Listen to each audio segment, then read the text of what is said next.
Hey, what is up everybody? Welcome back to a brand new video. So today we're checking out a pretty new game. They're called The Great Tournament.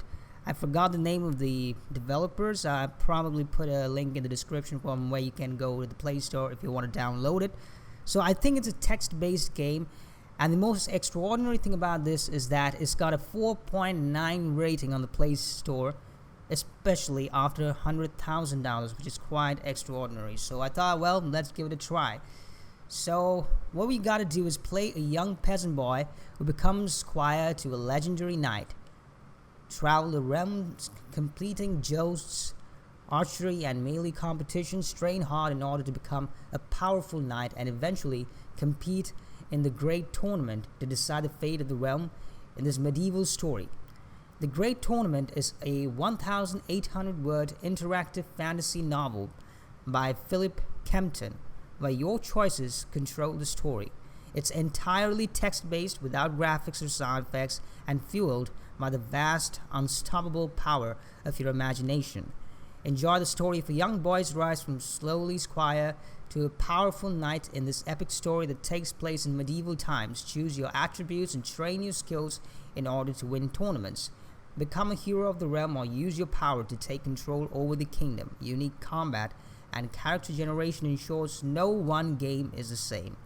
Fight for glory, love, or power in the great tournament. Multiple endings with different storylines. And you got me there. Multiple endings with different storylines. So it's got some replay value. Alright, so what exactly are we supposed to do here? Oh, welcome stranger. In this adventure, you are playing a young man named... What if I don't like any of these names? There we go. That's what I wanted. No custom names. I want my own name to be there. Why can't I type here? There we go. That's my name. What's your family name? That you can keep Potter or anything. How about Stark?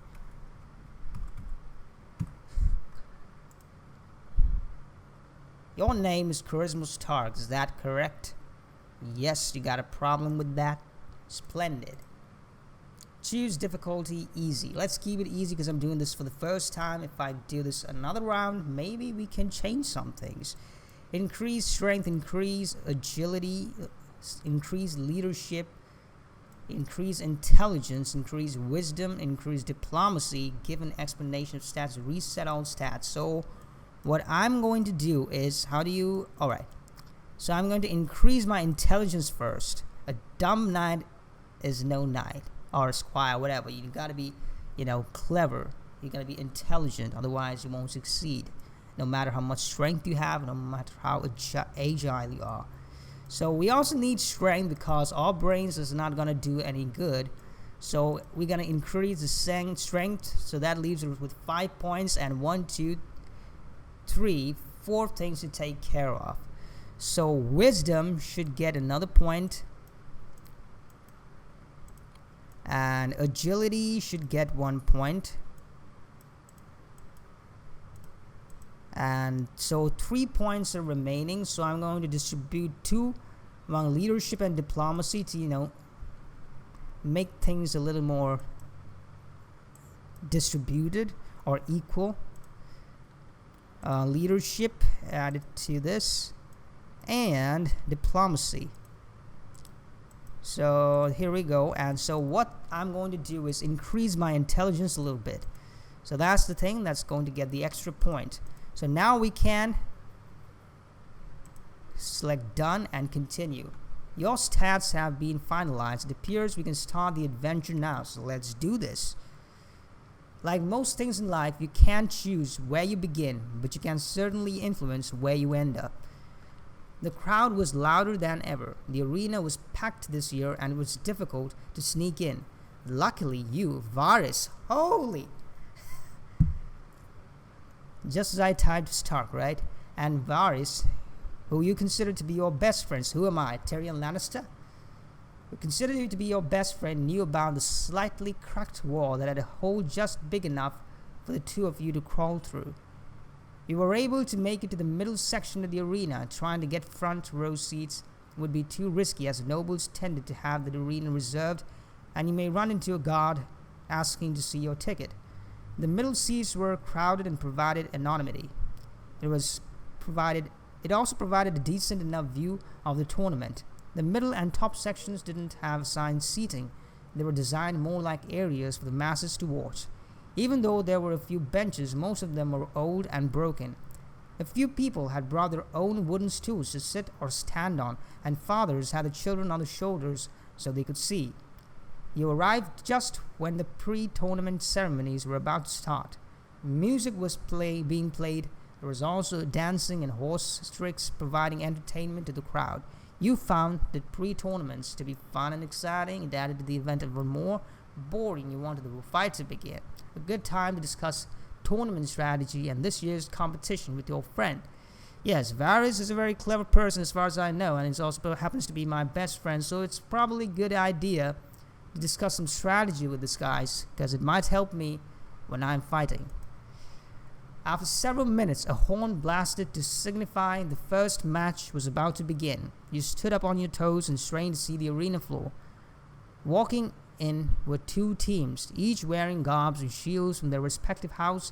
The team on the left have sigils of griffins with white and black colored pattern, while the team on the right has the sigils of horses dressed in brown colors.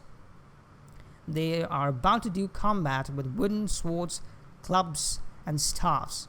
Varys decided it would be a good time to make a bet with you, a game you often played with each other, even though you knew neither of you had the coin to pay the other. Varys was kind enough to let you take the first pick of the teams. You choose. Left team, right team, griffins or the horses. Which one do I choose? White and black. That's my jam. White and black. That's what I'm choosing. I'm choosing the team based on colors. Holy me. Another horn sounded, and the men from the other right side, the horses, charged. You noticed the left side, the griffins, charged as well, but they were much more organized and made sure they stayed close together. They soon formed a semicircle, the enemy. When the right side charged, one of the eager aggressors ran further up, ahead than his comrades. He soon engaged in combat with the left defenders and found himself surrounded. He was quickly put down. The fighting continued until only the one side remained standing, which happened to be the left side of the griffins. Two of the men had fallen, but all in all, they were mostly intact, so I win the bet, right? A few watchers booed. This certainly was one of the quicker arena battles you had seen. Usually it was chaotic, with men having individual duels all throughout the arena. People often wanted to make a name for themselves, as this was the most common way to get into the single matches. It seems the left team decided to use a different strategy instead. You found the Griffins team to be smart for using an alternative strategy. Boring for the battle ended too quickly. Smart, but also foolish, as they would probably not be re-invited to compete again.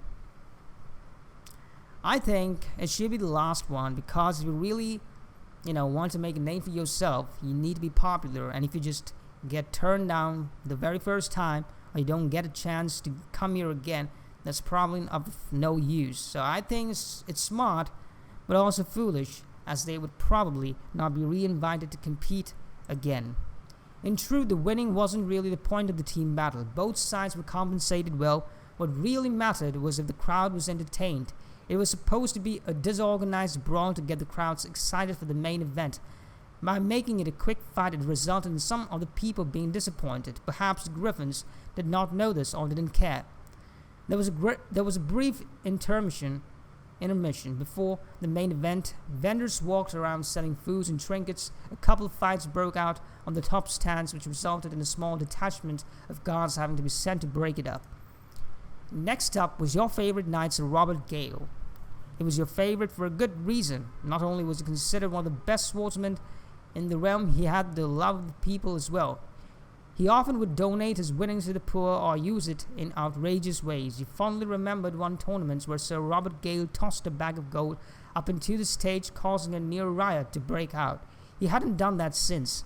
He also employed your father, which may be an even bigger factor of why he's your favorite knight. Your father worked as a stable hand for Sir Robert, taking care of his prized horse Midnight. Your father grew up as a farmhand and had always taken to horses well. It was said that Midnight was the fastest horse in the realm, but also one of the wildest. Other horse trainers and stable hands refused to work with Midnight, saying he could never be broken in, but that didn't stop your father.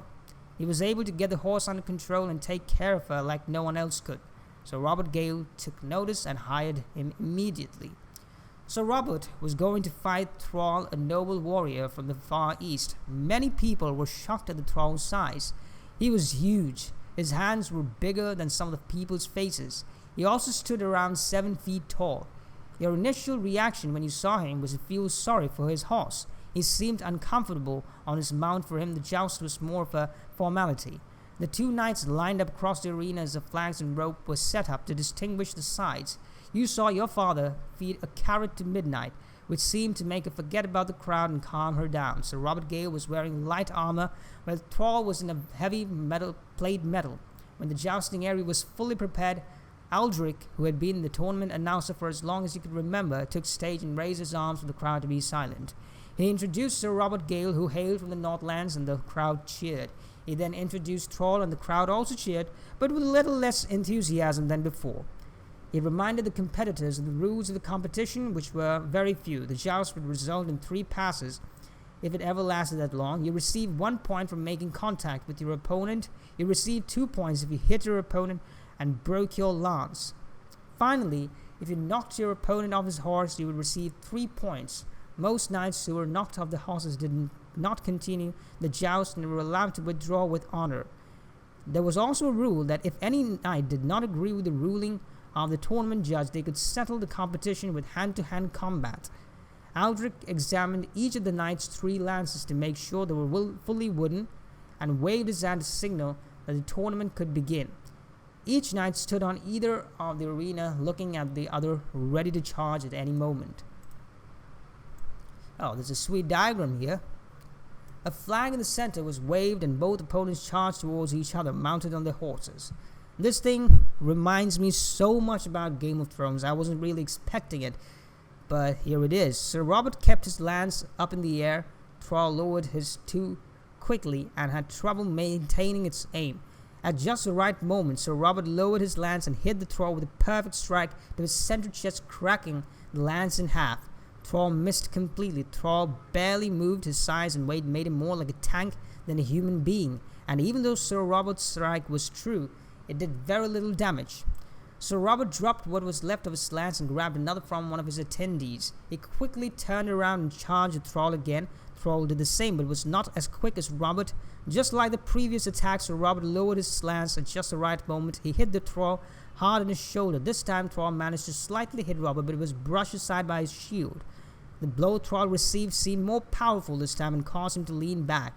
He had to drop his lance early in order to maintain his control of this horse. Now came the third and final pass.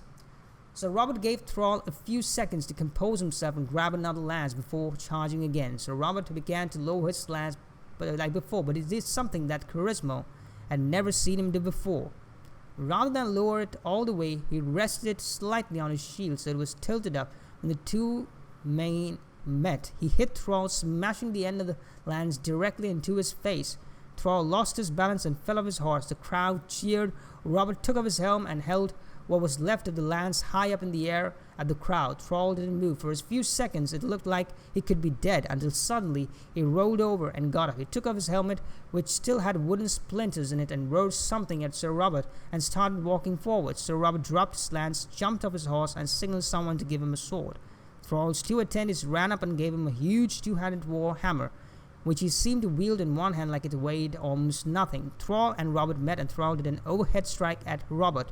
So Robert dodged at just the right moment, and the attack missed, hitting the ground with a thud so loud that everyone in the arena here heard it. Robert then attacked Thrall, seeing he was open and off balance, but his thick armor made his sword look more like a toothpick. With surprisingly fast speed, Thrall swung his warhammer around, catching Robert nearly off guard. Robert was able to put his shield up just in time to take most of the impact. His shield cracked under the heavy weight of the warhammer and caused Robert to fall to the ground, shield flying to his side. Thrall then ferociously attacked again. Robert rolled the right, dodging the blow. He had only seen Robert in a position like this a handful of times. He pondered for a moment, thinking what you would do if you were in this situation. I think it's decision-making time. Yes, it is. I would throw sand into the eyes of Thrall to blind him. I would wait for the right opportunity and strike. I would fight defensively and let Thrall tire. Definitely not the first one, because I'm an honorable person. I don't win matches like that. So I would probably wait for the right opportunity and strike. But then again, the third option is pretty good also. But I don't think it's very, a good idea to play defensively against Thrall, because his Warhammer is too powerful. So I'd probably wait for the right opportunity and strike, like dodge around, whatever I need to do, but keep out of his way. And when the opportunity is right, strike him and strike him hard. Thrall was overeager and arrogant due to his success so far. Eventually, he would let his guard down and open himself up to attack. So Robert got up and held his sword with both hands, keeping some distance between him and Thrall. Thrall lifted his warhammer high in the air. Rather than dodging, Sir Robert jumped towards Thrall and stabbed him in the armpit. He had found a weak spot in his armor. Thrall grunted and swung his warhammer. Robert rode forward past Thrall, spun around and attacked Thrall's hamstrings, another weak spot in the armor. Thrall yelled in pain this time and fell onto one knee. Robert continued his attack, and even though Thrall was on one knee, they stood about at the same height. Thrall parried Robert's next blows with his warhammer and tried to stand back up. Robert kicked Thrall hard in the knee, causing him to fall down again. Robert then put his sword blade too close to Thrall's throat. After a few seconds of hesitation, which seemed like forever, Thrall finally yielded. Robert helped Thrall up and shook his head. He then raised his sword in the air and looked at the crowd who was cheering in excitement. Robert left to take off his armor and to prepare for the closing ceremonies. Varys started asking you what you think Robert would ask for from the governor. As winner of the tournament, he would be granted a boon from the organizer. Most men asked for gold, titles, land, whatever suited them. After considering all this, Charisma replied to Varys, "I'm not sure." You'd never know what Sir Robert gave. Varys put his hands to his chin and thought for a few seconds. Maybe he will throw gold to the crowd again. I'm going to try and get closer to the front arena. Are you coming? No, I'll stay here. Actually, this doesn't really make a big difference to me, but I like to keep close to Varys, So, yeah, let's go with it. You and Varys got closer to the front arena. You could see some of the nobles closely now. A few of them were cheering just like the crowd. You noticed one in particular had something of a scowl on his face. You figured more than likely the man had lost money, or perhaps he was jealous of Sir Robert. You learned a long time ago to never bet against Sir Robert in a match. You heard the boards beneath make noises. This dissuaded a few people from getting closer, but not Varys. The arena was getting old, and it was announced this would be the last tournament for a while, at least until they rebuilt it. You wondered how long the rebuilding would take. Your thoughts were interrupted by the sound of a trumpet. Out walked the governor, several nobles and other people of importance. They met with Sir Robert and declared him the winner of the tournament. Aldrich moved forward to approach Sir Robert. He spoke loudly so the crowd could hear. As the winner, you have the right to select a boon of your choosing from the governor. Sir Robert smiled and he whispered something into Aldrich's ear. Aldrich consulted with the governor for a few minutes. He looked over and saw Varys getting ready to catch any gold that could come flying by. A few other watchers had the same idea. Aldrich told the crowd to calm down, and a hush overtook the masses. When there was enough silence, Aldrich spoke again. Sir Robert's boon has been accepted by the governor. Today, he paused for a moment. He looked at the governor, and only today. The governor will pay for everyone's tavern bills. Essentially, food and drinks are free. The crowd cheered so loudly, you almost thought about covering your ears. The crowd dispersed. More than likely, there would be a lot of drunk people tonight. Varys ran up to you and asked if you had heard. After you nodded, he said, "I haven't had a good meal in a long time. Quick, let's head to one of the smaller taverns before it gets too crowded. Perhaps the Black Swan." Before you could respond, Varys grabbed you and pulled you towards the exit. So, guys, so far, I'm really impressed with this game because it's less like a game and more like a story. Like, remember you used to play those book games with Goosebumps, so you used to turn the pages to a certain number based on which decision you make. It feels kind of like that, and I'm liking it. And let me know if you're liking it too in the comment section below, or a better thing or a faster thing would be to just like this video. That helps me know too. Also, yes, if you have any suggestions, let me know in the comment section below. So I'll be stopping right here. Till then, keep gaming, you guys rock, and I'll catch you guys in the next one.